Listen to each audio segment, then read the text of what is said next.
Aujourd'hui, c'est le chef de Nobunaga, tome 16, 17 et 18 de Tokuro Kajikawa, aux éditions donc Komiku. Et ce manga, c'est un manga historique que j'aime bien, mais que j'ai beaucoup de mal à comprendre. Honnêtement, je le suis comme on suit un film historique. Il y a de l'action, il y a du complot, il y a de la trahison et tout ça.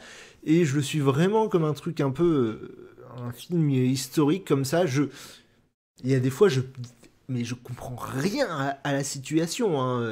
Je veux dire, quand je lis des trucs comme Ad Astra sur les légions romaines, sur Hannibal et tout ça, j'ai des connaissances...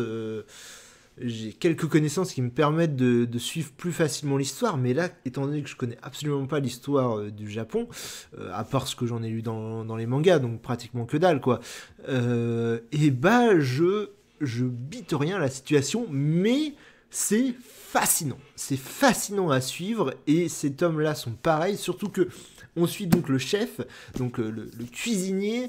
Il y a un peu de fantastique, hein, c'est un cuisinier qui revient, qui est arrivé du futur en fait, il sait pas pourquoi. Ils sont quatre à être transportés donc à l'ère de Nobunaga, et il y en a un qui est mort, et donc ils sont trois un peu éparpillés dans le Japon comme ça. Et on suit donc l'aventure je me rappelle jamais, Kenshiro, voilà. C'est un nom en plus, Kenichiro. Kenichiro.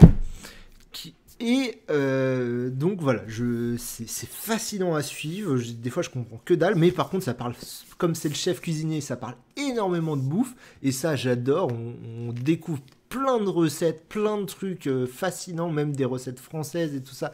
On découvre, celles-là, je les découvre pas, mais elles sont revisitées par l'auteur pour qu'elles collent à ce qu'on peut trouver à cette ère. Donc c'est fascinant, c'est génial à suivre, ça suit vraiment. Au final, il n'y a pas vraiment besoin de comprendre. Déjà, la situation est pas mal expliquée, mais même sans connaissance préalable, on peut suivre clairement. Et là, dans ces trois tomes, il se passe plein de choses. On est en pleine ébullition, on est dans... Allez, j'ai envie de dire, d'après ce que j'ai compris, dans la deuxième partie du règne de Nobunaga. Et donc, on arrive dans cette deuxième partie, il se passe plein de choses, il y a plein de batailles, il y a plein de trucs au niveau diplomatique qui se passent. Il y a par exemple la succession des Oda, puisque Nobunaga devient un peu le bras droit de l'empereur, celui qui dirige réellement le pays, et il laisse donc la tête du clan Oda à son fils aîné. Et surtout, il y a un truc exceptionnel, c'est que depuis ces 18 tomes, les trois survivants qui venaient du futur ne s'étaient pas encore rassemblés. Et là, ça y est, à la fin du 18 tomes, tous les trois qui viennent du futur sont rassemblés. Alors, il va y avoir plein de nouvelles intrigues aussi au niveau de l'histoire de ces trois-là. Qu'est-ce qui va se passer? Est-ce qu'ils vont changer l'histoire? Est-ce que l'histoire va se dérouler comme prévu? Parce que pour l'instant, l'histoire se déroule comme prévu. Je dirais, il n'y a pas de changement. Rien ne bouge au final au niveau de l'histoire. Hein. Bien sûr, dans le bouquin, si, il y a plein de choses qui se passent, mais au niveau de ce qu'on connaît de l'histoire officielle, il n'y a pas de différence, il n'y a pas de changement.